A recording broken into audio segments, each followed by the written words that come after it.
Hola, yo soy Laura. Y yo Alejo. Y esto es No hay banderas en Marte. Un espacio que hemos creado para compartir todas esas historias de viajes no posteadas. Con nuestros invitados abordamos el lado B, ese que pocos conocen, las decisiones, las experiencias y las consecuencias de irse, quedarse o volver. Pues ya nos hacíamos viviendo en Estados Unidos. Yo ya me veía las películas de Volver al Futuro, me veía las películas andando en patineta, repartiendo periódicos por las calles, y para mí ya ese era el sueño americano. Yo muy joven, tenía 46 años y pues se muere. Y ese proceso de hacernos legales en Estados Unidos, pues muere con él. Imagínate 3 pelados solos. Pues es que... Con una casa, recibiendo plata de Estados Unidos. Pero yo dije, no, Estados Unidos no es el sitio. Si hay algo que no se puede perder en la vida, es la capacidad de asombro. Uno tiene que poder asombrarse de todo, lo bueno, lo malo, lo regular, lo frío, lo caliente, todo. Hola, bienvenidos a un nuevo episodio de No hay banderas en Marte. El día de hoy estamos con Héctor Córdoba, muy mencionado en nuestra casa. Muy mencionado, mi mamá lo quiere mucho, gran amigo de hace muchos años. Y hasta hoy tengo el placer, Héctor, de conocerte. No, aunque te siento súper familiar. Héctor, bueno, aparte de profesionalmente, como en mi vida, como un gran referente del mundo audiovisual, como que cuando vi el primer documental que le vi a él, dije, como esto es un documental, en serio. Y como que se podía hacer. Fue como la primera persona que yo vi cercana que dije, sí se puede. Como que siempre lo vi muy lejano, pues siempre Bogotá, Cali también muy fuerte, Medellín. Y la primera persona que yo vi que hizo algo de calidad cercano fue Héctor. Y dije, entonces, si ese man lo hizo, yo también. Bueno, o sea, que te conoces también con Héctor ¿hace cuánto? Pues vos estás en la universidad. Pues no quiero decir que es tan grande, pero... Las canas nos delatan. Hablan por sí solas. Sí, yo creo que 20 años. Sí, Héctor como un gran referente también como profesional y como en disciplina. Como de todos mis amigos muy locos, Héctor muy metódico, disciplinado, hacía que las cosas pasaran. Entonces, bueno, por ese lado, Héctor, y por otro lado, pues director de varios documentales, realizador audiovisual, hoy periodista de Los Informantes, donde llevas ya 11 años. 11 años. Yo insisto que, ahorita le dije, y él me dice que no, pero yo insisto que algún día siga y haga buena película. Pues, siempre lo vi así. Tantas historias. Siempre lo vi así y dije, bueno. Héctor, muchas gracias, ahora sí. No, a ustedes muchas gracias por la invitación. Tremendo preámbulo que le hicimos, ahora tienes un compromiso gigante. No, es que yo creo que también Héctor es familiar para mucha gente, porque Los Informantes es un programa que está muy posicionado a nivel nacional, y tú como periodista estás todo el tiempo ahí, entonces también es como esas voces que se vuelven familiares para todo el mundo. Claro que sí. Héctor, hay como dos partes de la historia que nos interesa mucho. Una es más personal, tu familia, con una familia migrante, sí, que vamos ya a hablar de eso. Y por otra parte, nosotros hablamos mucho como de las personas que salen de Colombia por diferentes motivos. Vos has salido a contar historias de muchos colombianos por fuera, que esa va a ser la segunda parte. Empecemos por el tema familiar tuyo. Vos vienes de una familia migrante, como muchas, del eje cafetero. Sí. Ahí se focalizó mucho el tema de la migración hacia Estados Unidos y España. Claro, pues yo no me acuerdo muy bien, pero mi papá terminó viviendo en Estados Unidos, y pues de ahí ya comienza como la historia de migración de mi familia. Él está en Estados Unidos y es el proveedor, mi mamá ama de casa, y pues los hijos pues vivíamos en una casa pues pequeña, clase media, pues normal, en el eje cafetero, y bueno, pues siempre con la ilusión como de irnos para Estados Unidos todos. Ese era como el gran sueño, migrar, irnos, o sea, para todos, para mis hermanos, incluso para mi mamá. Y pues mi papá se vuelve ciudadano americano y hace todo su proceso legal, y empieza para nosotros el proceso de residencia, y pues todo iba muy bien. Pues ya nos hacíamos viviendo en Estados Unidos. Yo ya me veía las películas de Volver al Futuro, me veía las películas andando en patineta, repartiendo periódicos por las calles, y para mí ya ese era el sueño americano. Yo dije, no, yo llego a Estados Unidos y con 12 años voy a trabajar repartiendo periódicos o haciendo algo. Ya, el sueño americano que le vende a uno Hollywood, que es ese, las casas grandes, los carros, el perro en la casa, bueno. Y mi papá viene de Estados Unidos muy joven, tenía 46 años, y pues se muere. Y ese proceso de de hacernos de legales en Estados Unidos, pues muere con él. Nosotros alcanzamos a tener como un Social Security, que es como un documento que le da a uno previo a entregarle como su documento legal y ya. Eso fue como todo. Entonces nos quedamos nosotros como, listo, mamá ama de casa, sin trabajo, pues 2 pelados muy pequeños, yo de 12, mi hermanito de 10, mi hermana ya un poco mayor, pero pues ya casada, ya pues digamos que ya estaba fuera como de ese parche. Pero sí nos quedamos como, bueno, ¿y ahora qué? Bueno, ya realmente no tanto. Yo no mi mamá. Y sin proveedor. Sin remesa. Y sin nada, o sea, sin remesa. Y sin nada. plan, porque el plan estaba súper jugado ya. Exacto, porque ya no había plan B, o sea, no había ningún plan B. Era plan A, B y C, era que nos íbamos para Estados Unidos. Entonces mi mamá también con familia de migrantes, hermanas de ella, pues recibe una llamada un día y le dicen, no, pues usted allá en Colombia, usted no va a hacer nada, tiene 2 pelados para sacar adelante todavía, pues véngase para acá. Mi mamá, me acuerdo, empacó su maleta, la despedimos en el aeropuerto y chao, o sea, una mamá de esas, digamos, paisas, entregadas a sus hijos, de esas que no se despegan, de esas, yo creo que mi mamá me llevaba al colegio con las botas pantaneras cuando llovía, con la lonchera y todo, o sea, de ese tipo de mamá, de esa mamá pega 100% ama de casa. Y en 1 o 2 meses la historia cambió y terminó ella en Estados Unidos, trabajando también en lo que podía, y volvemos ahí a la historia. Entonces, claro, cuando yo estaba en el colegio, pues mi mamá migrante, mi mamá en Estados Unidos, después la universidad también, ella pues estando en Estados Unidos paga mi universidad y bueno, esa es como la historia de migración de mi familia. Héctor, digamos que uno cuando está niño tiene como 2 formas de asumir esa situación. O se deja impactar mucho y también carga ahí como una tragedia de mi mamá se fue, o sea, mi mamá que está pegada a mí todo el tiempo, le tocó irse también por una situación trágica y que es la muerte de tu padre. O de pronto uno a veces como que no profundiza tanto en eso y lo ve de pronto también de una forma más superficial y dice, bueno, no, mi mamá se fue y mi mamá nos llama y mi mamá nos manda cosas, que también es un poco la historia del hijo que se queda y es que también pues goza de unos privilegios, ¿no? Claro. Que te mandan las últimas cosas, eres como el más cool bacaneado del salón.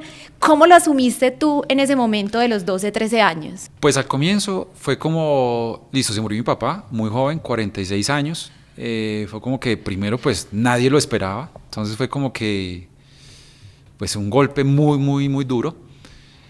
Y de alguna manera, yo no sé, a mí se me metió como una cosa como de, no de reemplazar esa figura de padre, porque aunque él pues era el papá de la casa, siempre estuvo muy ausente. Entonces yo nunca intenté como ser ese papá, pero en ese momento cuando ya faltó definitivamente, a mí me entró como una cosa, no sé, como muy paternal y como muy, que pues creo que todavía se conserva hasta ahora y que yo digo, algunas veces era mejor de pronto no hacerlo así porque lo limita a uno también de hacer muchas cosas, lo previene a uno de hacer muchas cosas. Entonces uno cree que porque es supuestamente el más responsable no puede hacer unas cosas u otras. Entonces, con un gran acierto que hizo mi papá, y es que antes de morirse, yo no sé por qué, si era porque le gustaba mucho o porque, no sé por qué, compró una cámara grande VHS, la llevó a la casa y la cámara estaba ahí. Y de alguna manera yo agarré esa cámara y para mí eso era como, o sea, como que grabar cosas era como, sí, como un sueño. Verlas luego como en la pantalla, en un televisorcito en la casa, que era la típica cámara de VHS que uno grababa y luego VHS lo ponía y veía las fiestas y eso. Pues yo lo primero que hago es como, bueno, tengo esta cámara, ¿qué me pongo a hacer? Entonces nada, me puse a grabar de todo, a grabar desde primeras comuniones, 15 años de mis amigas, bautizos, entonces empecé a hacer como muchas cosas, entonces como que me volví más responsable de lo que hubiera querido muy pequeño, entonces yo creo que asumí como ese rol. Sí, como esa posición. Igual uno hace como muchas cagadas a medida que va creciendo y pues no es que uno sea ni perfecto ni el súper responsable, pero sí fue como eso, fue como, listo, mi papá no está, entonces miremos a ver cómo hacemos. Pues con lo que yo grababa unos 15 años o unas primeras, pues no iba a sostener la casa. Entonces también como muy soñador, también como soñando como muchas cosas. Y pues sí, como la imagen siempre en claro, la fotografía también. Pero quedan con alguien, o sea, quedan con la abuela, con una tía. No, nosotros inicialmente era como una vecina que nos cuidaba. durante un tiempo y como que entendimos en muy poco tiempo que esa iba a ser la realidad, porque mi mamá fue a Estados Unidos, volvió a los meses, ella fue como a tantear a ver cómo era la cosa allá, volvió a los meses y nos dijo, no, ya me quedo en Estados Unidos, ya fue una decisión. Entonces ya nosotros nos dimos cuenta que eso iba para largo.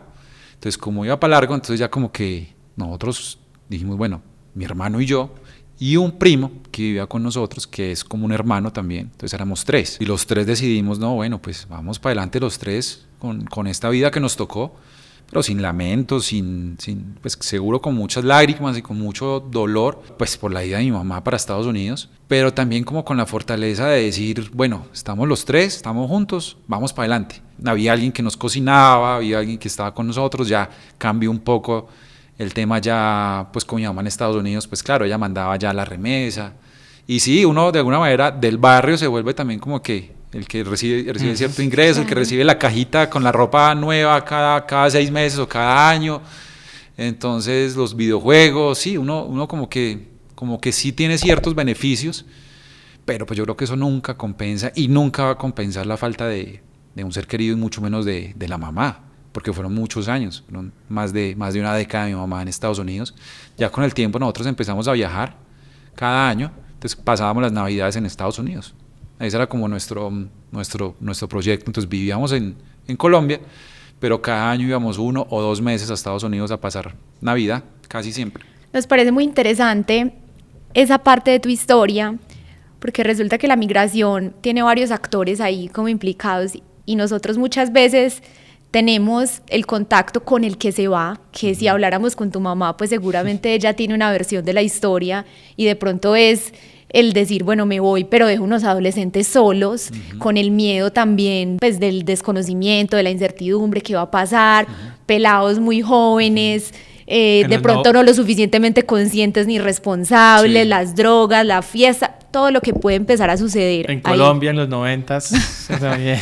Sí, aunque yo a veces creo que, y se lo he dicho a mi mamá, yo creo que la vida traza como unas líneas que la llaman, no sé, destino o lo que sea, pero yo a veces creo que mi mamá era tan psicorrígida, tan dura también, que yo creo que la vida le dijo, no, usted no se va a aguantar la adolescencia de estos pelados porque son la cagada, ni la fiesta, ni la rumba de estos pelados, porque hubo fiesta, hubo rumba en el colegio, en la universidad, imagínate 3 pelados solos, no, pues es que con una casa recibiendo plata de Estados Unidos, pues todo era como el escenario perfecto. Los héroes del salón. No, eso era la rumba. Sí, mis amigos de universidad, o sea, pues mi apartamento de universitario era como la casa matriz donde pasaba todo, desde jornadas de estudio, porque estudiábamos, éramos realmente muy juiciosos, y cuando nos metimos en todo ese tema audiovisual, pues todavía más era como nuestro centro de operaciones de qué vamos a hacer, qué nos vamos a inventar, pero también era el lugar donde pasaba la rumba, pues donde pasábamos, bueno, como pelados. Entonces yo creo que de alguna manera yo le he dicho a mi mamá como que mejor que se fue, porque yo no sé si ella con la cabeza tan dura que muchas veces tenía, hubiera soportado, pues digamos, como todo eso. Pues unos adolescentes como tan loquitos. De todas las posibilidades que hay para crear un hijo, ese pudo haber sido el escenario perfecto para que todo fallara. Sí, claro. ¿Cierto? Pero fue el escenario perfecto para que todo funcionara muy bien. Y solo como cualquier detallito pudo haber cambiado, como el efecto mariposa, ¿sí? Sí. Como cualquier detalle pudo haber cambiado la historia por completo.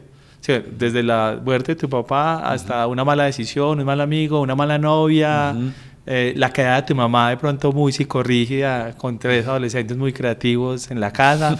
Como que cuál es la fórmula en realidad para crear y para que las cosas funcionen. Y pensando en hijos con escenarios mucho más ideales, amigos de pronto en común, con historias mucho más disfuncionales. ¿Cuál es la fórmula? ¿Qué es lo que está bien? Pues yo creo que es que si yo me hubiera ido para Estados Unidos, o sea, si nosotros hubiéramos viajado a Estados Unidos, si hubiéramos vivido, seguramente la historia sería pues muy diferente. Incluso Estados Unidos vende ese sueño americano, que no es tan sueño muchas veces. Pues yo no sé nosotros qué hubiera pasado con nosotros en Estados Unidos. Las cosas en la familia tampoco es que estuvieran funcionando tan bien entre mi papá y mi mamá en ese momento, entonces también hubiera sido como muy diferente. Yo creo que hubiéramos llegado a Estados Unidos igual a estar solos o aparte. O sea, yo creo que hubiera sido muy diferente. Pero sí, yo creo que ese dicho de que realmente las cosas suceden por algo es porque realmente la vida pues tiene como, sí, tiene como una línea, y lo que hacen esas experiencias y todo lo que pasa es que pues lo fortalecen también a uno mucho. Para ser papá, para criar un niño, pues yo creo que nadie, No hay aquel guión, que diga sí. que está, o sea, no hay un guión para eso. Uno intenta cometer los menos errores posibles, pero pues cada día es un equivoca reto, igual. o sea, cada día es un reto. Yo no me imagino, o sea, mi mamá en Estados Unidos pensando en estos chinos adolescentes en la casa, qué podían estar haciendo o qué no, pues ya echaba la bendición y decía, bueno, lo que sea, les mando como la plata, les mando como eso, pero pues más allá de eso, pues sí, no creo que ya se alivianó un poco en algunas cosas, creyendo también que todo iba a salir bien, pues porque yo creo que uno nunca le está apostando a que las cosas van a salir mal. Sí, claro, y menos con la creencia de los hijos. Exacto, pero pues yo sí creo que es una cosa muy difícil a la que finalmente todos terminamos acostumbrándonos. Ella en Estados Unidos y nosotros acá en Colombia. O sea, es finalmente cuestión de tiempo. Cuando ustedes ya listo, terminan el colegio y ya está como ese momento en el que hay que tomar un poco de decisiones que son más trascendentales en la vida, ustedes se veían como siguiendo los pasos, papá y mamá, y decir, bueno, vamos a apostarle también a Estados Unidos, pues ya tenemos un camino adelantado allá porque mi mamá ya lleva muchos años, tenemos donde llegar, el apoyo. ¿O ustedes por el contrario, como que toda esa situación les hizo pensar que el camino era más por este lado? Sí, hubo incluso en esos viajes de diciembre, me acuerdo perfectamente, yo estaba en segundo semestre en la universidad, y yo me despedí de todo el mundo como si me fuera a vivir a Estados Unidos. O sea, esperamos hasta ese momento para decir, listo, nos vamos. Mi mamá nos ofreció la oportunidad, ella conoció a alguien en Estados Unidos, como que bueno, vengan a Estados Unidos, acá puede haber una opción de vida. Y en ese momento, yo, habiendo arrancado ya la universidad, como que yo sí lo pensé como 2 veces. Mi hermano sí dijo, listo, me voy. Mi hermano todavía estaba en el colegio, entonces mi hermano sí dijo, listo, ¿no? Y él empezó a estudiar en el colegio en Estados Unidos. Incluso creo que terminó colegio en Estados Unidos, o lo terminó acá, pero hizo muchos años de colegio en Estados Unidos. Pero sí, nosotros seguíamos contemplando la idea de Estados Unidos. Cuando yo llego realmente, que nos íbamos a una temporada larga, y me doy cuenta un poco de esa realidad del migrante en los Estados Unidos, de que no es tan fácil, de que pues llegué en diciembre, de que me tocaba acompañar a mi mamá a tomar un bus en medio de una nevada tremenda para que se fuera a ir a un trabajo que quedaba a 2 horas de la casa, que llegaba a ese trabajo y luego en la tarde tenía que volver, la tarde-noche, trabajar hasta hasta la 1 de la mañana en otro lugar. Y yo empecé a ver como que la cosa no era tan fácil. También vi un poco la barrera del estudio. Entonces yo dije, bueno, si no es becado, yo acá no voy a entrar a una universidad, o sea, fácilmente. Entonces yo dije, no, esto va a estar muy complicado. Yo ya estoy en la universidad, ya arranqué una carrera que me gusta. Encontré que la comunicación, pues sí, era como lo más cercano a lo que yo soñaba hacer, que era televisión. Yo dije, no, yo me devuelvo. Si aquí no va a pasar mucho más de lo que ya está pasando. No, yo creo que no. Yo acá no lo voy a lograr. Claro, yo trabajé pues en cosas muy temporales en Estados Unidos, pero yo dije, no, Estados Unidos no es el sitio. En ese momento de mi vida no era el sitio, y en este momento tampoco sigue siendo, tampoco sigue el sitio. ¿Tú crees, Héctor, que eso tiene mucho que ver con la relación que cada uno tiene con el dinero? Porque pues también no nos digamos mentiras, que existe la posibilidad en países como Estados Unidos, algunos de Europa, Australia, de la sensación de generar dinero de una forma más rápida, ¿cierto? No voy a decir más fácil porque Sí, no es fácil. porque no es fácil. No es fácil, pero más rápida. O sea, de decir, me hago 3 turnos y trini, acumulo. O sea, tú te inclinabas más por el lado de lo que me apasiona, de lo que yo quiero hacer en mi vida, más que por el lado del poder adquisitivo. Lo que pasa es que yo veía que mi mamá trabajaba tanto, pero los ingresos realmente no era que tuviéramos un carro último modelo y una casa gigante y como que fuéramos a hacer grandes inversiones. Era como que estábamos sobreviviendo. Mi mamá estaba sobreviviendo como podía. Entonces tampoco fue como que como que Estados Unidos nos abrió la pues claro, yo trabajaba y me hacía $500 en una semana, yo sí dije como que esto está chévere, pero conmigo sí pasó algo en la universidad, es que yo dije, primero, encontré lo que quiero hacer en mi vida, y lo encontré muy temprano, y es hacer televisión. Entonces eso para mí fue determinante. Entonces yo dije, esto es lo que yo quiero hacer. Lo otro, encontré un gran grupo de amigos que de alguna manera, a la falta de esa familia, en la universidad, porque no fue en el colegio, se convirtieron como en esa familia que escogimos ser, y también como que me abrazaron, y también como que... Entonces, en mi caso, fue como eso, fue como que encontré lo que me apasionaba hacer. Tenía un gran grupo de amigos con los que podía hacer lo que quería hacer, y vi que además, pues era como bueno en lo que estaba haciendo. Entonces yo dije, no, pues, ¿para qué me voy a ir a Estados Unidos a guerrearla, como mi mamá? Si yo creo que por acá puedo guerrearla de otra manera y en un futuro pues cambiar como esa historia, cambiar ya no que sea mi mamá la guerrera, sino de pronto hacerlo yo. Pero esa historia se repite, mi hermana vive en Estados Unidos, la guerrea, mis sobrinos viven en Estados Unidos, mi hermano menor ahora está en Europa. Entonces digamos ellos escogieron la migración como opción de vida. Yo tuve la fortuna, no puedo dejarle solamente a la suerte, como que me quedé en Colombia, la logré y todo tan chévere y tan fácil, sino que realmente como me apasioné tanto por una cosa, entonces yo como que dije, le voy a meter todo el poder, así como mi mamá en Estados Unidos, al trabajo para sacarnos a nosotros adelante, yo dije, no, yo voy a agarrar la televisión como esa pasión y ese amor que hasta el día de hoy hago todos los días, y eso me sirvió muchísimo, y acá estoy. Hay tanta gente tan confundida en la vida todavía sin encontrar lo que quiere hacer, y eso creo que hace que las situaciones sean más difíciles, como que claro, al abrirse muchas más posibilidades y obligarse a tomar decisiones de ¿qué hago? ¿Me quedo? Pero si aquí no está tan bueno, pero si hay plata, pero en Colombia no lo va a lograr, ¿qué voy a hacer en Colombia si en realidad nada me moviliza? A veces resulta que lo único que moviliza es el dinero. Sí. Y esa sensación de poder acceder a cosas como en Estados Unidos de inmediatez es muy efímero, cada vez más efímero. Entonces terminan como con la historia de muchas personas, y me compré un televisor de 45 pulgadas.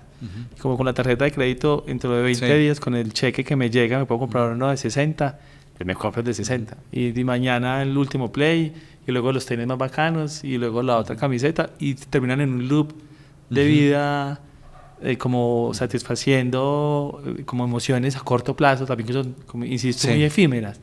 Siendo que cuando uno encuentra una pasión, y como es muy enrutado en la vida con eso, la plata en último es como que va a llegar. Eso no piensas tanto. Es no una consecuencia. Eso, como que no lo pones de primero. Obviamente es una necesidad, obviamente todos sabemos, nos gusta vivir con comodidad y eso.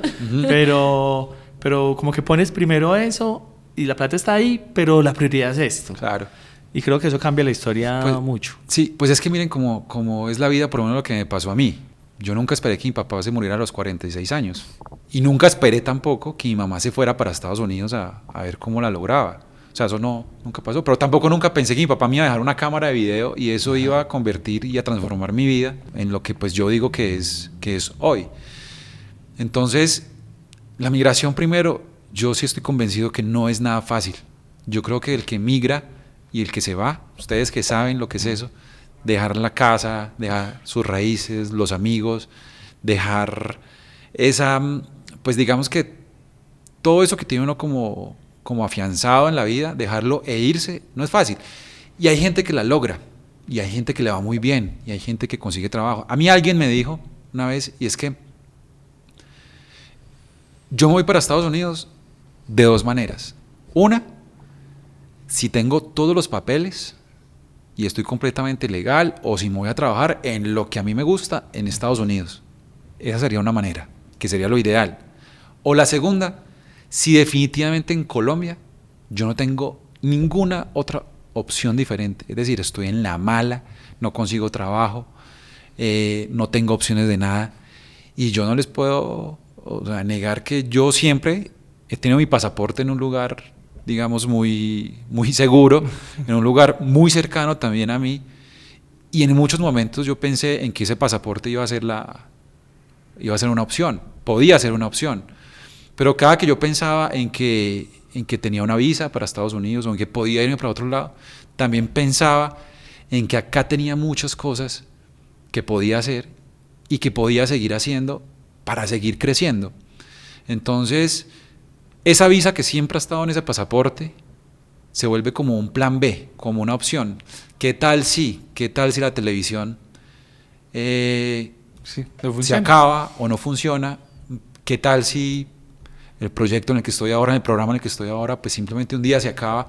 ¿O qué tal si entonces, pues definitivamente esto cambia, evoluciona y yo ya no soy, mi trabajo ya no es suficiente para eso? Entonces esa opción del pasaporte como que siempre estuvo ahí, pero entender que hay algo que a uno lo mueve realmente, como en mi caso contar historias, que tengo la gran fortuna de trabajar en un programa en el que se cuentan historias, en el que podemos viajar, en el que podemos movernos, que podemos conocer gente, que la gente lo ve, pues eso definitivamente marca, yo creo que la vida de cualquiera. ¿Cómo es la relación de tu mamá con Estados Unidos? Te lo pregunto porque pues le tocó duro, sí, como a muchos inmigrantes, esforzarse para mandarles a ustedes el dinero acá, ya en una edad en la que uno también físicamente se va cansando más.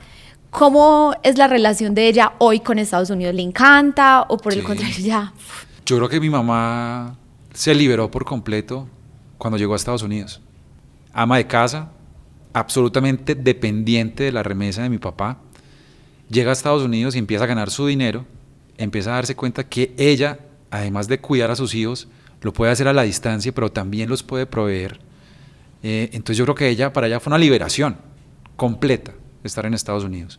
Y ahora le encanta. Además ella tiene a sus hermanas, a mi hermana mayor, a sus nietos, que son mis sobrinos, que la consienten, tiene a dónde llegar, llega y les ayuda en el trabajo a algunas de mis tías, o si alguna de mis tías, no sé, tiene alguna cirugía o alguna cosa de salud, entonces la cuida. Entonces ella en este momento ama Estados Unidos. La verdad, a ella le encanta Estados Unidos y está pensando incluso en volverse residente permanente de los Estados Unidos. Entonces para ella su historia fue como muy liberadora, muy difícil, pero ¿por qué ha sido difícil? Yo creo que no es que le haya tocado más duro que a otras mamás, porque hay mamás que les toca muy difícil, acá, allá o en cualquier lado. Yo creo que sí, por más difícil que le haya tocado, o que le haya tocado trabajar 2, 3 turnos, 3, 4 trabajos, ella encontró en Estados Unidos su liberación, y no necesariamente económica. O sea, no es que haya encontrado una fortuna en Estados Unidos, pero sí encontró la forma de sentirse libre, y eso pues yo creo que para nosotros es muy importante. Y demostrarse que era capaz, claro, de muchas cosas. Claro, y sentir, ella ahora viaja sin ningún problema. Al comienzo era con mucho temor, la barrera idiomática, el inglés, pero ahora ella dice, no, pues yo voy para Estados Unidos, yo hablo en español, si no me entienden, de malas ellos. Yo me hago entender, pues yo no tengo, ya a mi edad no tengo por qué estar ahí intentando o preocupándome porque no hablo un segundo idioma. Pienso yo que debió intentar de pronto entenderlo un poco más, hablarlo quizás, pero bueno. Sí, fue la realidad. A veces siento que la velocidad del momento, las prioridades eran otras. No, y que no hay una edad que como que ya Uf, a mí, se le pone 3 veces más difícil. Yo lo he hablado acá un millón de veces, pero que más duro. Pero eso yo he dicho, si yo no me hubiese ido para Australia, no hubiese habido alguna posibilidad de que yo hablara inglés. O sea, yo acá en un curso de estos, de nada, no. Sí, yo era, como por mi forma de ser, poco era ya, yo aprendí mucho más en la calle, por ahí tomando cerveza o trabajando, que lo que aprendía en los cursos que pagaba ya carísimos también. Héctor, y bueno, verdad que empiezas con lo de la televisión y eso, que es como la otra parte que me parece a mí muy brutal. Nosotros hablamos con muchas personas acá que tienen historias de cómo han salido del país, de por qué viajan tanto, ¿cierto? Hay unos turisteando, unos mochileando, le dan la vuelta al mundo, otros con ONGs. Y vos te dedicas a contar historias, muchas por fuera de colombianos. Nosotros hablamos también mucho acá que Colombia es un país de amores y odios, ¿cierto? Y nos gustaría que nos contaras como historias. Hay unas que uno dice, fue puta Colombia, no puede ser que exista, no puede ser que esto pase en este país, ¿cierto? Y hay otras que uno dice, uff, qué maravilla de país, o sea, qué gente tan linda. Lo mismo, no puede ser que esto pase en ese país. Eso sí, que sí. estas No dos puede cosas ser pasen que en pase, este país. Es un país de extremos. Bacano de pronto que nos contaras como dos historias que te han hecho sentir una, esto no puede pasar y qué alegría que esto pase. Uy, Colombia está lleno de historias. Nosotros llegamos los lunes sagradamente, el programa hace un consejo de redacción donde nos reunimos la directora y los periodistas y los productores a proponer historias. ¿Qué queremos contar? Porque cada uno lleva a la mesa qué quiere hacer. Y la cantidad de historias que cada lunes, o sea, que incluso yo escucho a mis compañeros que llegan con historias y digo, este man, ¿de dónde sacó esa historia? O sea, ¿de dónde sacó? No, que es que en el Amazonas, yo, ¿dónde la vio? ¿Dónde la encontró?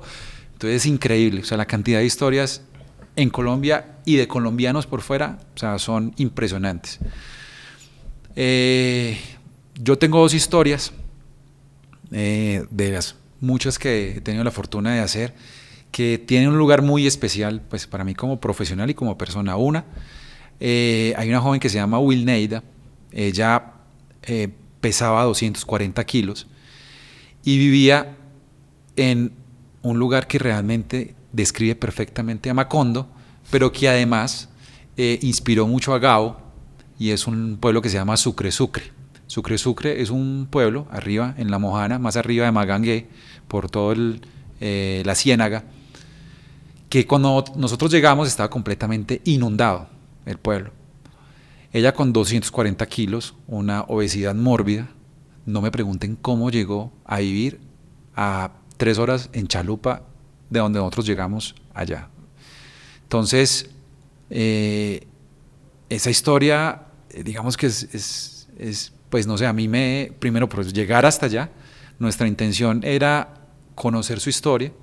Estaba completamente aislada del mundo, completamente aislada de todo, con una enfermedad genética muy grave que le hacía subir de peso, y nuestra intención era llevarla de ahí hasta Medellín para que le hicieran un tratamiento. Entonces hicimos el enlace con los médicos y demás, pero pues uno dice, listo, yo salgo en chalupa, en lancha, en lo que sea, muy fácil de cualquier lado, pero cuando uno ya pesa 240 kilos, cuando no entra por ninguna puerta de nada, ni de la casa, cuando el peso es tan grande que pues tocó conseguir una ambulancia con unas ventanas grandes para que ella entrara por la ventana, pues uno dice, pucha, no puedo creer que esto pase realmente en Colombia. O sea, no puedo creer que una persona con esta enfermedad, o sea, nosotros llegamos de Magangué a Sucre Sucre, eso es más o menos unas 2 o 3 horas por la Ciénaga, y luego de ahí de Sucre Sucre a la casa de ella fueron fácilmente 2 horas más en una chalupita pequeña. Y yo digo, no puede ser, o sea, no puede ser que realmente una persona viva en esas condiciones, con una familia amorosa, pero con todas las dificultades económicas del mundo, y vivan así. Esa es una historia que yo digo es impresionante. Ya finalmente lo lograron, eso te iba a preguntar. Sí, la historia finalmente la logramos, hicimos una crónica que realmente al equipo, pues digamos, nos tocó mucho porque era viajar hasta un sitio tan lejano, y además de eso era conocer pues unas personas, digamos, tan lindas, con una cantidad de sueños, con una cantidad de ilusiones. Entonces esa historia pues nos movió muchísimo. O sea que ella nunca había salido de ahí. Llevaba muchos años viviendo ahí. Ella salía normalmente cuando pesaba menos. Claro. Ella iba hasta Barranquilla o a Cartagena a algunos controles médicos, pero llevaba muchos años confinada ahí, claro, en una casita pequeña, palafítica, encima del agua, donde solamente se puede salir en lancha. Entonces no salía de una casa. La casa yo creo que no medía más de 30 metros cuadrados. Era una cocina, una salita y un cuarto o 2 cuartos, y ya, esa era su vida. ¿Cuántos años tenía ella? ¿Tiene? Yo creo que en ese momento tenía como unos 23, 24 años cuando fuimos y la conocimos. Muy joven, muy joven. Ahora está en Medellín intentando, pues sigue luchando por su vida, ha bajado de peso. Entonces digamos que eso también ha sido pues como muy satisfactorio para el equipo y pues obviamente para su familia. Y la otra historia es una historia que normalmente en los medios es muy difícil de hablar, y es lo que nosotros debemos decir como muerte por suicidio. Y es que nos encontramos en una comunidad en Pueblo Rico, en Risaralda, donde los pelados estaban muriendo por suicidio. donde los pelados, estoy hablando de pelados de 10, 12, 14 años, pues acababan con su vida. Y nosotros nos llamó mucho la atención eso porque hace un año hubo un intento de suicidio colectivo. 20 niñas intentaron suicidarse por la pérdida de una amiga que lo hizo. Cuando nosotros encontramos esa historia, primero es, no, ¿qué está pasando? O sea, ¿qué está pasando acá? Fue muy difícil llegar, logramos hacer un contacto con un amigo, con un psicólogo que trabaja con la comunidad, nos dijo vamos, y conocimos una rectora, que es una paisa, que fue monja en algún momento, y dijo, no, yo cuelgo el hábito y me dedico a esta comunidad indígena, que son los Embera Catío, que están ahí radicados en Pueblo Rico. Entonces, claro, llegamos a la comunidad y pues, llegaron a un colegio con muchas dificultades, pero pues lejos de uno pensar que la gente realmente podía estar pensando en muchas cosas. Conocí una familia donde 2 de los hijos de esa familia también lo intentaron, y lo intentaban de unas maneras pues digamos que muy puntuales, y las cicatrices que quedaban de esa forma de morir, pues de ese intento de morir, eran para toda la vida. Una problemática de salud mental que afecta a una comunidad entera. Y esa es una de esas historias que yo digo, no puedo creer que eso pase, no puedo creer que haya en un colegio. Es que a mí la rectora me decía, el full con el que comienza esa historia, comienza la rectora diciéndome, Héctor, es que para uno es muy difícil, como profesor, llegar a las 7 de la mañana al salón de clases y encontrar a un estudiante colgado. Entonces, claro, cuando me dice eso, yo digo, pucha, o sea, no puede ser. Pero eso hacía parte como de un juego. No. Hubo como un momento en el que salió Mucho. como un tema como que los niños estaban metiéndose como unos retos y unos juegos, y parte como de las pruebas era flagelarse y hasta que llegaba hasta el punto de inclusive atentar contra su propia vida. No era nada relacionado con eso. Tiene algo que ver, pero no. Y es que una comunidad tan cerrada recibe muchas cosas de Occidente llaman ellos, y es que igual tienen acceso a Facebook, a Instagram y a lo que pasa afuera, pero se sienten encerrados porque primero en su comunidad son absolutamente humildes, al punto de una pobreza pues absoluta, entonces no tienen en su comunidad como muchas opciones, y están bombardeados todo el tiempo por las redes sociales de cosas que pasan afuera, de los instagramers, de los youtubers que tienen carros y tienen vida y tienen novias y tienen plata y tienen una cantidad de cosas. Les llega todo eso y dicen, pues acá no tengo opción de vida, pero si me voy para el pueblo, Tampoco. Casi que menos. tampoco tengo opciones, porque pues soy indígena y pues no puedo y no tengo opciones allá. Entonces eso, según nos contaron y según nos dijeron los psicólogos y según nos dijo la rectora, es uno de los problemas más fuertes que tiene esta comunidad. Lo otro, jóvenes con problemas de salud mental como cualquiera, como nosotros, como los de un colegio privado, como los de un colegio en un municipio, en una ciudad. Son problemas normales de depresión, de ansiedad, de apego o desapego, de infidelidades, de noviazgos, problemas común y corriente, con un tema adicional, y es que los niños son muy introvertidos. El niño indígena o el joven indígena es muy introvertido. Casi que no se puede identificar. No tiene cómo contarle a nadie más. Todo el tiempo están exactamente en el mismo mood. O sea, es como todo el tiempo, ¿cómo está? Bien, bien, todo el tiempo está. Y apenas toman trago, o sea, Porque hay una relación con el alcohol. claro, es un tema, Sí. una relación con el alcohol. Entonces, claro, toda esta parte que llevan por dentro, pues sale, y muchos de ellos pues toman la decisión de acabar con su vida. Entonces esa historia es de, no puedo creer que esto esté pasando, o sea, en Colombia. Víctor, te pregunto porque mencionaste que es muy difícil hablar en los medios de eso. Ajá. Y hay unas restricciones. Te pregunto, porque cuando estamos en Australia, vivíamos cerca como del puente más grande de la ciudad, porque une a una parte de la ciudad con otra, como el más emblemático, pues. Y la gente se mataba mucho desde ahí. Y nunca vimos una noticia. Entonces yo decía, ay, pero ¿por qué no cuenta? O sea, porque si acabo de ver que se tiró un man, buscar el noticiero, en periódicos y no salían, y el diario era como la historia, se mataba mucha gente. Y alguien nos dijo que el suicidio era un impulso y que muchas veces si la gente está leyendo, como que les alimenta la idea, y por eso como que los medios no...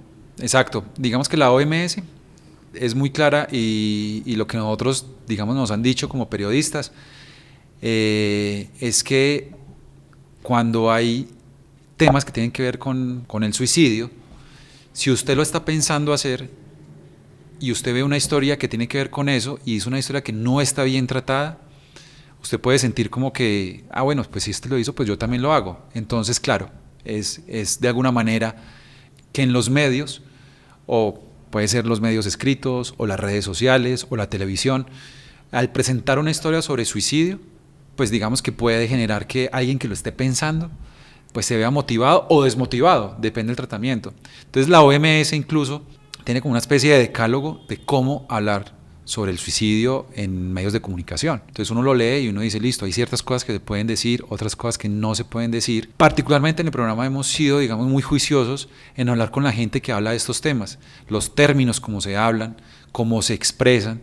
Por ejemplo, no se puede hablar de suicidio directamente, sino muerte por suicidio. ¿Por qué? Porque los jóvenes, muchos creen que el suicidio es un juego, o que el suicidio es algo que yo me hago y es temporal. Entonces hablar de la muerte por suicidio es decirle a los jóvenes, sobre todo y a los niños, es que usted se va a morir. Entonces por ejemplo esa frase muerte por suicidio casi que hay que obligatoriamente usarla. Otra cosa, no podemos, y eso sí es muy restrictivo, pero digamos no se puede mencionar de forma directa la manera en la que las personas mueren por suicidio. Es decir, lo hizo de esta manera, lo hizo de esta otra, lo hizo de esta otra, se tiró de un puente. O sea, no es darle como... Finalmente, cuando alguien está pensando ya y tiene en su cabeza el tema de la muerte por suicidio, pues es como que ya se ha imaginado muchas maneras de hacerlo. Pero como medios de comunicación, no es darle más ideas, no es como reiterar o explicar inclusive muchas veces la manera de hacerlo. Claro, es un tema muy difícil de hablar en medios de comunicación, no tenemos ningún tipo de restricción, o sea, yo no tengo ningún tipo de restricción, incluso es como que hay que hablar de esas historias, porque esa digamos que es una de las partes más difíciles en el momento cuando hay una crisis de salud mental. Entonces, claro que los medios tienen que hablar, y hay que contarlo, y hay que hacerlo, y esas historias tienen que conocerlas la gente. ¿Para qué? Pues para prevenirlas. Ajá. Pero también para que la gente entienda que hay cosas que pasan, que uno vive en una burbujita. Es que nosotros acá en Bogotá vivimos en una burbuja, en la ciudad vivimos en una burbuja, y afuera de esa burbuja pasa una cantidad de cosas que no creemos o no queremos creer. También Colombia nos ha hecho volvernos unos insensibles por la realidad que... No, claro, es tenemos. que pasan tantas cosas. Me pone a pensar mucho como la responsabilidad del cine.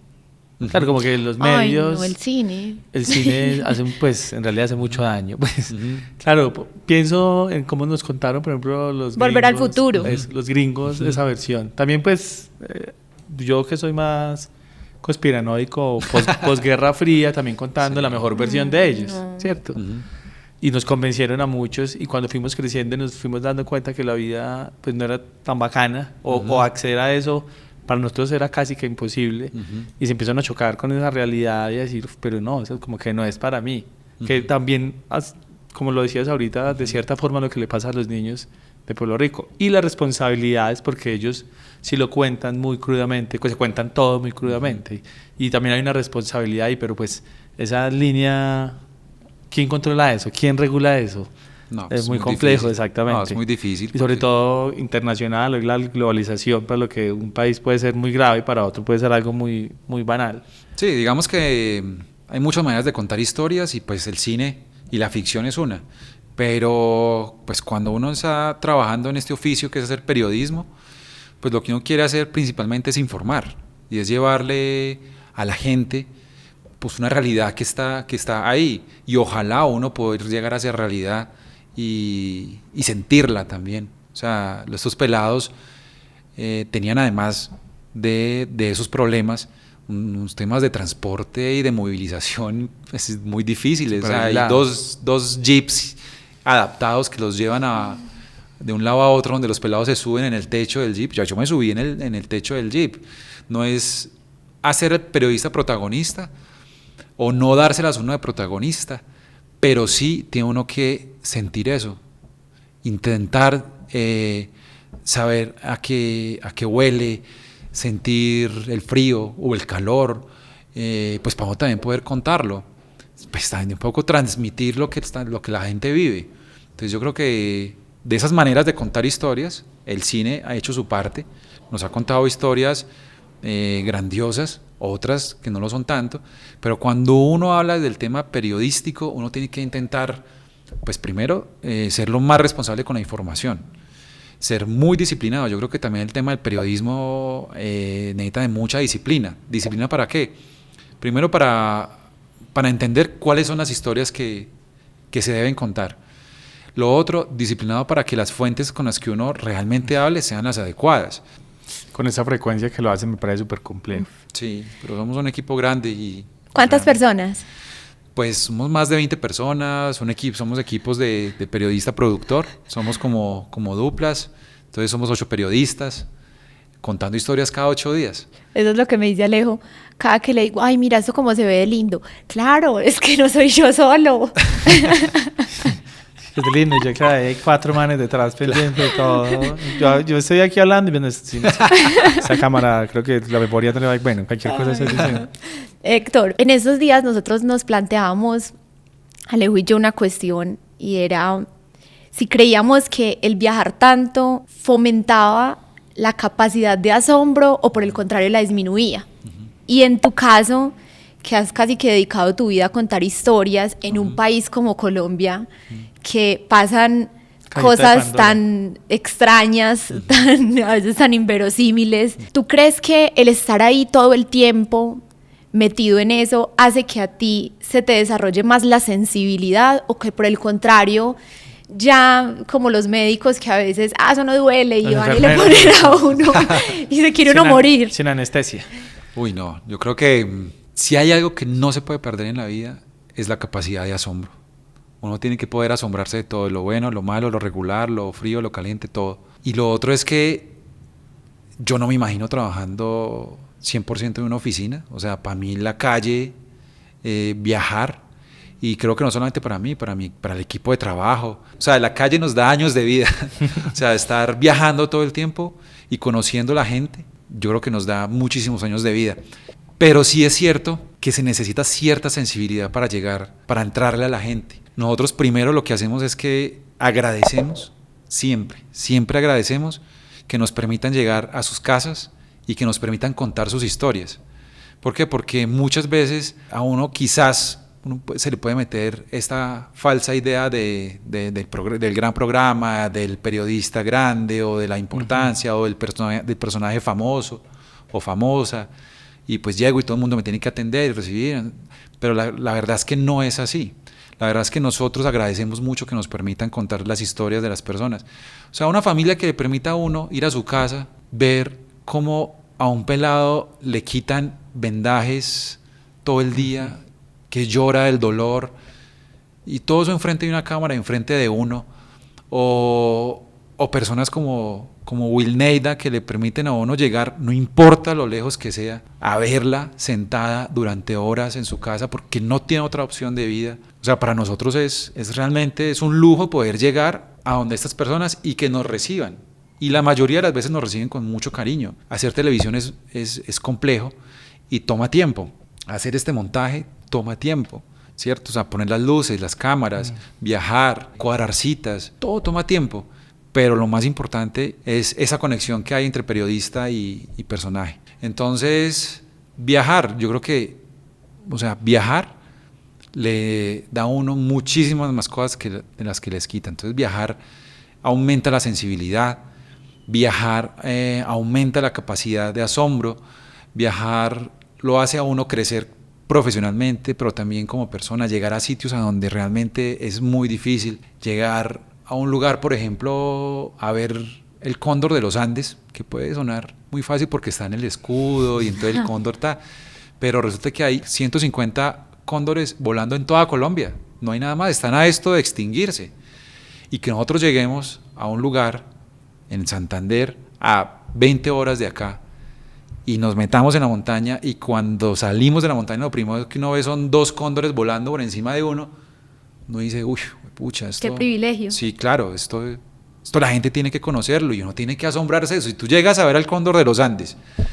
y lo ves volando y te quedas ahí como, mira ese chulo, como, no, pues ahí eso sí ya es... Ser muy insensible. O sea, sí, muy insensible. Vos antes de estar en Los Informantes, estuviste trabajando en RTBC, Sí. mucho tiempo haciendo documental. Hiciste un documental sobre Totó la Momposina. Ajá. Ese documental, con ese ganaste y estuviste nominado. Sí. Y fuiste a Francia. Quería preguntarte sobre eso. ¿Cómo es esa experiencia ir a representar a Colombia? Quiero decirlo por lo de Juan Pablo Montoya estos días, que ha generado mucho ruido, que yo no corro por ningún país, yo corro por mí. Sí. ¿Cierto? Y en efecto, sí. Pero hay unos momentos que uno sí le sale ese patriotismo, a veces sobre todo cuando está por fuera del país y escucha el himno o pasa algo con el país, uno sí... Hay una cosa que es inexplicable, que yo tampoco soy patriota, yo no vuelvo banderas, no digo... pero sí lo he sentido algunas veces, sobre todo cuando estoy por fuera, como que sí el ojo, como que uno dice... Claro. Y yo he dicho, pero ¿de dónde viene ese sentimiento? ¿Vale? Que si yo racionalmente Es que uno no lo tengo. Si uno no entiende. Pero pasa. Este pelado que está corriendo MotoGP nació en España, pero es de papás colombianos y el pelado se siente colombiano. O el pelado que está en la NFL, que pues nació en Estados Unidos y el pelado se pone una chaqueta con la bandera de Colombia. Yo no sé esa vaina, ese patriotismo. ¿De dónde sale? No, yo no sé, es que queremos mucho, es que este país es muy bacano. Es que Colombia es muy, muy, muy bonito. Si hay una cosa que llevamos todos por dentro, es ese país que tanto amamos, porque es que yo creo que la experiencia que sea, nosotros llevamos muy metidos a Colombia en el corazón y esto pues se ve. Entonces ese patriotismo yo creo que es de eso, es de este país tan rico, tan lleno de cosas. Entonces con Totó, ese documental partió mi vida en dos, mi vida profesional en dos y pues también mi vida personal en dos. Pues eso fue un documental que llegó a mi vida porque yo no lo busqué, eso fue un proyecto que muchos dejaron tirado. RTBC tenía un presupuesto para hacer Totó la Momposina, que era un concierto que ya iba a hacer en Bogotá. Primero había un director muy famoso que iba a hacer esa dirección de cámaras y iba a montar ese concierto para RTBC. Le salió un proyecto, lo dejó tirado. Luego un amigo mío, muy cercano, agarró ese proyecto y bueno, dijo, no, listo. Y me llama a mí y me dice, Héctor, necesito que me hagas un favor. Vamos a hacer este concierto de Totó la Momposina. Necesito que me ayudes con una cámara, con una 5D, a que estés en el backstage ahí grabando cosas. Yo, listo, sí, de una, yo hago. Eso era todo. 2 semanas antes le ofrecieron un trabajo en Fox de producción, dejó el proyecto tirado. Es un amigo en común. No, es un pastuso. Cuando dice Fox, ese llegó. ¿Será que está hablando de este pastuso queridísimo, que quiero mucho, y dejó tirado el proyecto porque le ofrecieron pues más dinero, claro, y sí, le ofrecieron laboralmente pues, sí, producir una serie. Entonces él dijo, no, pues esto es una cosa, no. Eso quedó ahí. Pero resulta que como RTBC pues es del Estado, hay unos presupuestos asignados, la plata para hacer ese concierto estaba, no era mucha plata, pero era para hacer un concierto y toca ejecutarlo de alguna manera. Entonces un día hablando con el productor delegado de esos me dice, bueno, Héctor, ¿y qué? Usted fue el único que quedó ahí, usted era el que iba a hacer con una 5D unos planitos ahí atrás. ¿Qué vamos a hacer? Yo no sé a mí cómo se me ocurrió, no sé en qué momento. Yo le dije, déjeme, yo le hago una propuesta. Mañana se la hago. Entonces me dice, listo. Entonces yo agarré con Vivi, una gran amiga también, Viviana Giraldo. Entonces le dije, montémonos un documental con esa plata. Documental, Héctor, con esa plata. No, pues esto no está sino para alquilar 3 cámaras acá en Bogotá y ya. O sea, ¿qué documental? Yo, no, vea, hagamos esto, Yo no gano nada, yo gano por aquí un poquito, no importa, yo hago esto, yo hago esto otro. Miremos esto. Montamos una idea, yo me monté una idea de hacer un documental yendo a la región Caribe con estas personalidades que se iban a presentar en ese concierto con Totó, que eran como las Farotas de Talaigua, era Totó la Momposina, era Petrona Martínez. Yo dije, esta gente tiene que estar en la región, en sus casas. Entonces yo dije, vámonos para Cartagena y para Barranquilla, grabamos con ellos unas cosas y culminamos con el concierto en Bogotá, que es lo que va a haber. Y organizamos ese presupuesto y nos dio el presupuesto para hacer viaje a Barranquilla, viaje a Cartagena, para grabar el concierto. Nos dio el presupuesto. Y yo llegué al otro día y se lo presenté a este man, al productor. Le dije, esta es la idea, que nosotros me miró como... O sea, era un concierto, Héctor. Era un concierto. O sea, yo le dije, no, si es que el concierto va a estar. el concierto va a ir, pero déjeme hacer esto, ¿qué tal? Que no? Digo, hágale, listo, hágale, listo, aprobado, ya, temas contractuales y demás. Y sí, nos fuimos para Cartagena, un equipo muy pequeño, productora, sonidista y yo hacía también la cámara, la dirección, nos fuimos, hicimos unas entrevistas, grabamos apoyos, llegamos, hicimos el concierto, metimos igual a 5D que yo iba a hacer detrás en el backstage, hicimos y bien, y ya nos pusimos a montar ese documental, y resulta que el documental pues terminó siendo algo muy importante para mi vida, porque primero pues logramos como contar esa esencia de RTBC, que era contar a Colombia, no solo con un concierto, sino como cómo vivía Petrona Martínez en su casa cocinando, cómo Totó la Momposina le cantaba al río, cómo las faraotas de Talaigua bailaban y se vestían de hombres vestidos de mujer. Entonces fue como una cantidad de cosas tan coloridas, llenas de música, llenas de como de un sabor, le metimos un color bonito, música por todos lados, y gustó mucho. Y sí, el documental después nos ganamos un premio en Día Catalina. Después el documental nominado en Francia, en España, en Perú, en Estados Unidos. Estuvimos en un festival en Estados Unidos, en Nueva York. Entonces, claro, fue algo que no venía de la nada, pues se convirtió en mi todo, porque a partir de ahí yo dejé de ser un realizador al que llamaban para hacer una 5D en un backstage, a ser el director que llamaban para hacer proyectos documentales o proyectos o series más grandes para RTBC. Y de ahí para adelante, pues... Cambió la vida. Sí, cambió por completo. Ya empecé a hacer documentales, empecé a hacer pues series, empecé a hacer pues, series documentales. Y bueno, pues sí, Totó la Momposina es muy importante. Y a la pregunta de afuera, cuando uno está en Francia, me pasó una cosa muy puntual con el documental en Francia. Claro, Totó era muy conocida en Francia. Entonces, normalmente en los festivales le asignan unas salas y unas funciones a cada documental que está participando. No ganamos, digamos, premio, pero lo que pasó es que, primero, eso era en Biarritz, que es un lugar, pues, digamos, muy bonito, es como el lugar donde la clase alta, pues, francesa pasa sus vacaciones. Tiene ciertas salas, unas salas más pequeñas, unas más grandes, salas de cine, y resulta que el documental estaba planeado para que saliera en una sala normal, pequeña. Y de un momento a otro la agenda cambió. Entonces, como esto se vende en los festivales, para que la gente vea los documentales, la pasaron a la sala más grande. Entonces yo, uy, bacano, bueno, chévere, en la sala más grande. Cuando voy a la primera función y la gente ve el documental, yo veía la gente que se paraba, la gente gritaba, siendo europeos, muy franceses, incluso la gente cantaba la música de Totó la Momposina y aplaudían, viendo todo este sabor del Caribe. No, y eso para mí... Claro, ese patriotismo y esa banderita de Colombia, y yo decía, uy, qué bacano. Y ya cuando lo llaman a uno, como que venga y hable, la gente como que aplaudiendo, y no por el aplauso necesariamente, pues sí, como el reconocimiento y la admiración por lo que realmente estaba pasando en el documental, no por lo que uno logró hacer. Terminaron siendo 6 funciones en la sala más grande del festival. Entonces la gente estaba realmente muy contenta viendo eso. O sea, no ganaste, pero la rompiste no. Fuiste seguramente sí. Más lleno salas. Sí, yo creo que es que también la gente, había unos documentales como muy aburridos, muy franceses. Documentales o de pronto muy europeos, con unos temas, pues digamos que... Sí, o muy duros algunos también. Y pues esto lleno de sabor, de música. Todo el mundo quería parar a bailar. De gente bailando, todo el mundo quería... Sí, yo creo que a la gente le gustó mucho eso. Sí, la gente le encantó. Yo creo que también ese patriotismo del que tú hablas, como esa emoción que uno siente.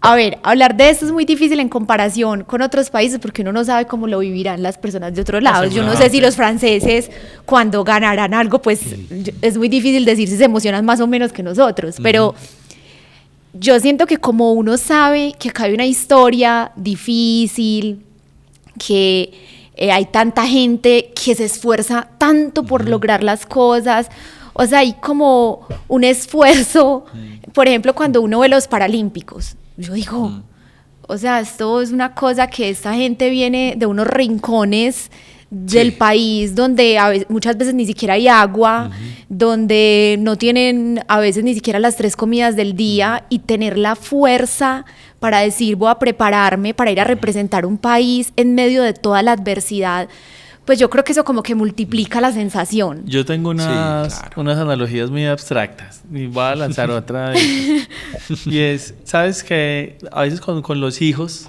como que hay un hijo más... Preferido. más cagadita y otro más buen hijo, ¿cierto? Como el Ajá. que gana los años y no sé qué, y el que no gana los años y que da más lidia. Sí. Y a veces cuando ese hijo que da más lidia hace algo bueno, como que se gana todos los aplausos. Y el hijo bueno, como que pues es lo que se espera, entonces no tiene tantos aplausos cuando pasa algo bueno. Creo que eso pasa algo con Colombia, como si, no sé, si no sé, los suecos ganan algo, pues dices, marica, es que es Suecia, Son Pues no pasa es que- nada. Pero como que si aquí pasa algo, como que en realidad, pues lo aplaudimos mucho, porque pues con todas las dificultades, como dicen todo, nos ganamos como otros méritos, unos méritos también por las cagadas que nos mandamos. Y nosotros somos muy alegres, o sea, eso es algo que nos caracteriza. Y a veces siento que como que en la cotidianidad, pues tantas noticias tan duras, Es que pasan muchas cosas. pucha, pasan muchas Muchas cosas tan duras, tan tristes. Y como que llega de pronto una noticia como hay un representante, un realizador, un director que ganó esto, pues como que es como esa luz en medio de... Claro, no, y acá en Colombia hay unos directores haciendo pues cosas realmente impresionantes, contando a Colombia, narrando a Colombia, desde la ficción y desde lo documental.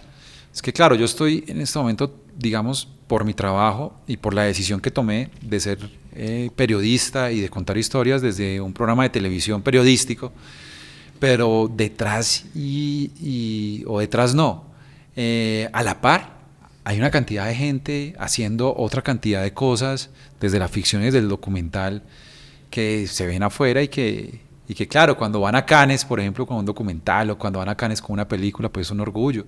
Y es narrando Colombia, lo que somos. Porque es que uno no puede contar una historia de Colombia exclusivamente positiva y romántica, cuando acá pasan tantas cosas. Entonces yo creo que para los realizadores es un pretexto también, y Colombia es una fuente de historias que inagotable. A nosotros a veces nos escriben como, claro, hay unas historias de unas personas que dicen, yo a Colombia no vuelvo, pero ni por el putas. Colombia está muy mal, yo Me me golpeó. trató muy mal, me golpeó, no tengo nada que volver a esa patria con muertos, bla, bla.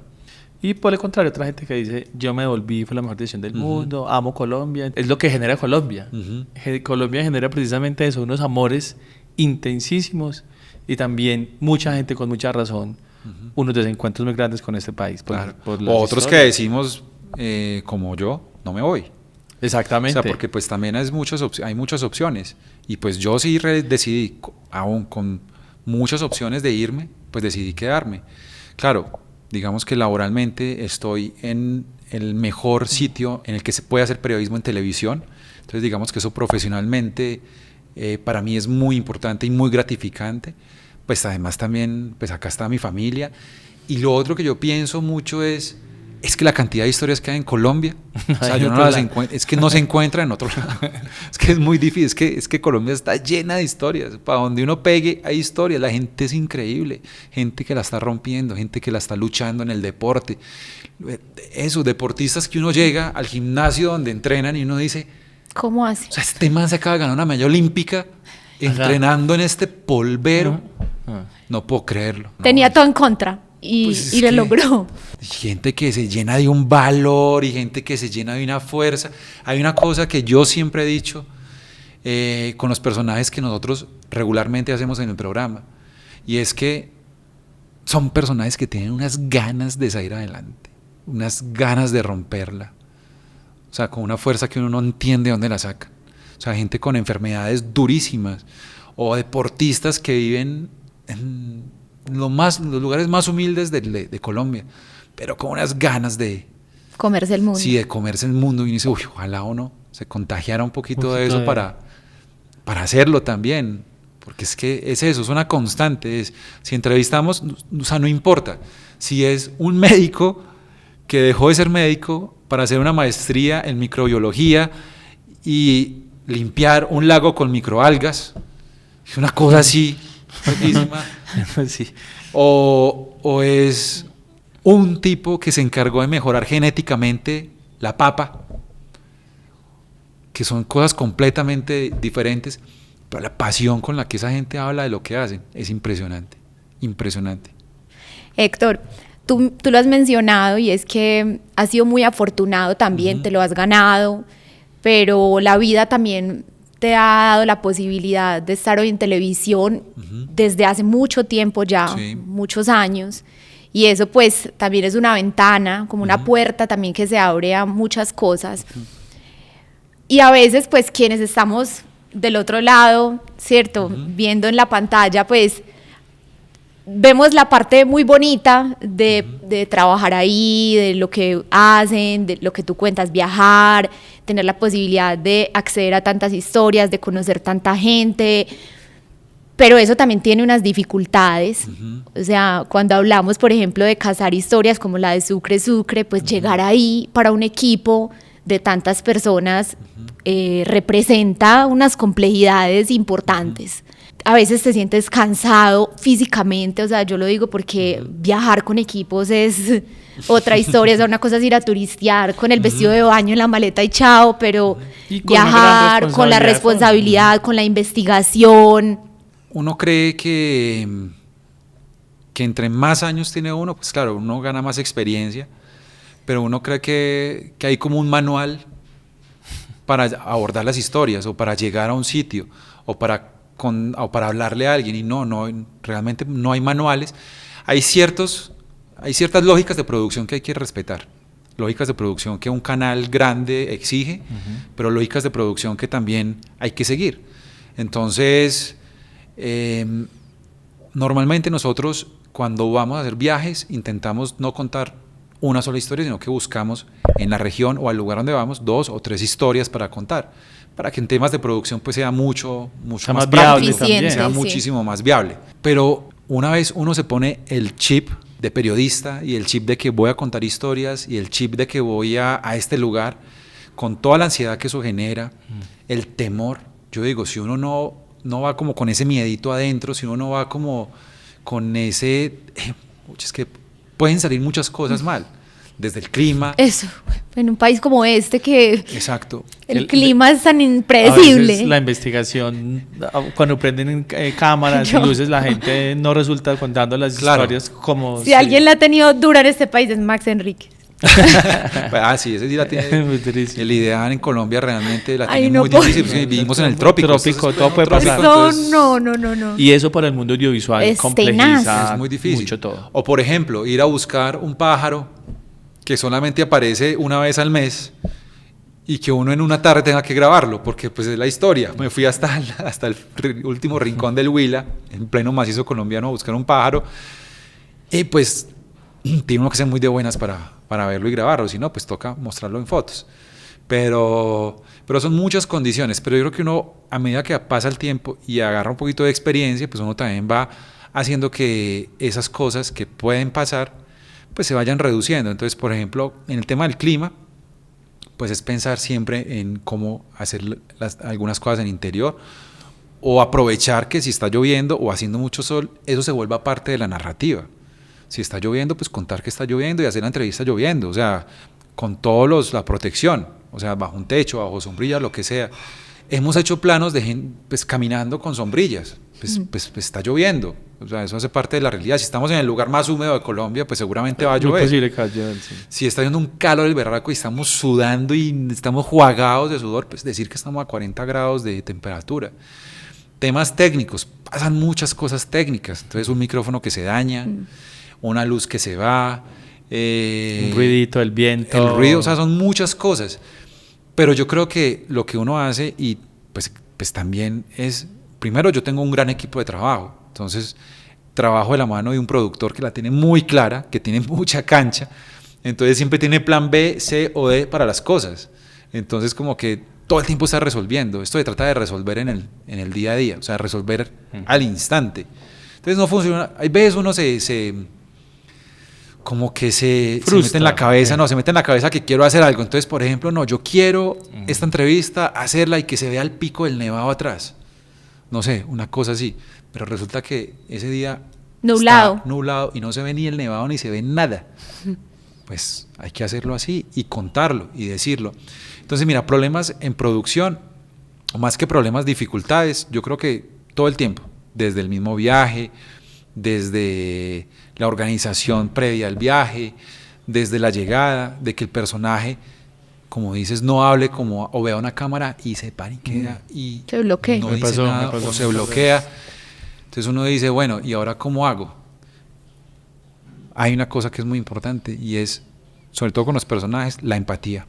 Tú tienes que llegar siendo empático con la gente, tienes que llegar hablando con la gente, siendo agradecido con la gente. Un viaje que recuerdes, que digas, fue pucha, esto, ¿Sabes qué? esto nos superó. Hace poco hablamos, Héctor, yo llamo a Héctor a veces para pedirle favores, para pedirle contactos, o para convencerlo de que viniera, o pues en relación con el tiempo de él también, y el de nosotros acá en Bogotá. Ajá. Y me hablaste sobre una historia de la frontera de Estados Unidos y México. Ajá. De una celebración de unos 15. O sea, ¿cómo funciona eso? ¿Vamos a buscar una historia en particular y nos encontramos?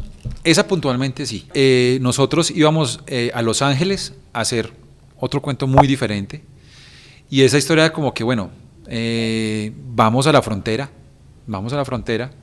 y miremos qué encontramos. O sea, miremos qué historia encontramos. Eso sí fue reportería pura. O sea, eso sí fue cámara en mano y vamos a ver qué. Eso fue una cámara pequeña, vamos a ver qué pasa, qué encontramos. En esa historia yo iba como realizador, iba mi jefe, la directora del programa, iba en el mismo plan, vamos a buscar qué encontramos. Y lo que hacemos es que contamos la crónica de cómo llegamos. Entonces, alquilamos un carro, vamos en carro tantas horas, llegamos a este punto, acá se deja el carro y aquí toca caminar hasta el muro. Entonces, es el muro, es la neblina, pues es muy extraño porque eso es playa y es la neblina. Y en el camino se va encontrando uno con gente con la que va hablando y va mirando qué personajes funcionan o qué no. No teníamos permisos para grabar al lado del muro. Eso es Estados Unidos. Eso es Estados Unidos, no teníamos permisos de nada. Pero realmente uno siente que la Guardia Fronteriza está ahí para otras cosas. Nunca nos pidieron un permiso para grabar, nunca se metieron con nosotros, están grabando. Llevábamos también un equipo muy pequeño, no un tema así pues gigante de cámaras, luces y un montón de cosas, entonces también pasábamos como un poquito de agache. Y sí, nos encontramos con que a este lado de acá había una niña que estaba cumpliendo años, que le estaba celebrando a su papá sus 15 o sea, al lado de México. De Estados Unidos. Ya. Y el papá estaba al lado de México. Y el papá estaba al lado de México. Entonces ella estaba ahí y nos encontramos y lo vimos que estaban en una esquina, estaban hablando y cumpleaños. Nosotros como que dijimos, bueno, ¿y qué está pasando ahí? Entonces nos fuimos, nos sentamos, hola, ¿cómo estás? Mira, nosotros somos este programa de televisión, de este canal. Ah, sí, no hay problema, claro. Y terminamos haciendo la entrevista con el señor por el muro, por la reja, que es una reja bien finita. O sea, le pasaron un micrófono por ahí. Sí, con el audio del boom. Ah, ya. El boom de la cámara. Y la entrevista con el señor. Y con la niña, pues sí hicimos varias cosas. Ella había ido en su carro, había dormido en el viaje porque venía desde muy lejos. Tenía sus almohadas en el carro. ¿Con quién estaba? Sola. Ella estaba sola. Y hicimos toda la parte con ella, pues como cómo se vivía ahí, cómo llegaba, caminando. Entonces, pues yo no le creo tanto que haya sido tanta suerte. Yo creo que esas historias en la frontera son muy normales. Lo que pasa es que uno tiene también que tener ese ojo de reportero. Había otra gente haciendo protestas. Habíamos contactado a una fuente oficial que era esta gente que lleva y que pone agua en el desierto. Así para... Sí. Y ellos estaban ahí porque habían ido a hacer como un tema social. Entonces de ahí como que también hablamos con 2 o 3 personajes de ellos y de ahí salió la historia. Pues, ahora mi pregunta. Sí. Perdón, Lauri, sí. Héctor, un viaje de esos que hayas dicho, juepucha, no sé cómo la logramos, pero todo estaba en contra de nosotros. Mira, hay un viaje que creo que es uno de los importantes que hemos hecho en el programa y es Guantánamo. O sea, ir a Guantánamo, entrar a la prisión y no necesariamente por el tema técnico, sino por todo lo que implicó llegar hasta allá. La labor de producción que se hizo y el tiempo que tomó hacer esa producción, que no la hice yo, la hizo una productora, realmente es uno de esos viajes que uno dice, uff, o sea... Pero una gran preproducción, una gran responsabilidad. Sí. Esta gente ya movió el planeta para que yo esté acá, sí. Tengo que sacar eso perfecto. Exacto.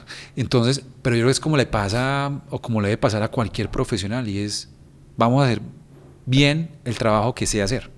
O sea, yo sé hacer este trabajo, y uno tiene que creer y creerse que realmente está entrenado para hacer un buen trabajo, y eso creo que lo hace uno un profesional. Con tantas restricciones en Guantánamo, incluso la restricción de que el botoncito rojo no se podía ver, porque las personas que están presas, ese botón sí lo alcanzan a ver a través de los vidrios. Ellos no lo ven a uno. O sea, uno entra a la prisión y la gente que está presa no ven de adentro hacia afuera. Ellos no ven, hay unos corredores por donde uno camina, ellos no ven que uno está ahí. Ven negro o como un espejo. Es un espejo. Ellos ven un espejo, pero ven luces, claro. Pero uno sí ve para adentro, pero ese botón rojo se ve. Entonces, por ejemplo, tapar el botoncito rojo con una cinta, el tema del ruido, el tema de los controles para ingresar, o sea, todo eso, llevar todo perfectamente registrado, llevar también todo muy portátil, porque acá no hay tiempo para montar una cosa, para montar otra.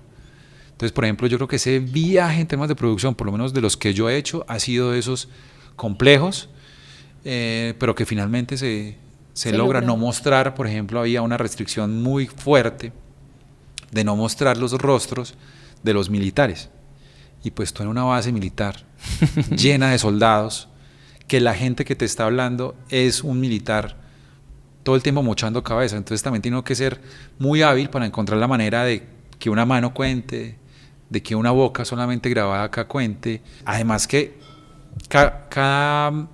cuando terminaba cada jornada de grabación, estuvimos como unos 3 días grabando, cada día de grabación te sientas con 3 militares a revisar plano a plano el material. Ay. Esto va, esto no va, esto va, esto no va. Esto no va, esto no va. Aquí se vio la cara de mi capitán no sé qué, acá no sé qué, o sea, son temas, pero pues a uno se lo dicen desde antes, o sea, esto no es una cosa como que llega uno... Sí, te cogieron a quemarropa último Sí, minuto. ay no, entonces graba uno 2 horas de material lleno de caras de militares por todos lados. No sirve nada. No sirve nada, entonces ya uno sabe, por ejemplo, hubo una entrevista que hicimos con uno de los generales allá, que sí da cara, digamos de estas personas que sí dan cara, que son los que están oficialmente destinados para dar entrevistas, que hubo una capitán que era la que estaba con nosotros, que entra a la entrevista a decirle algo al general.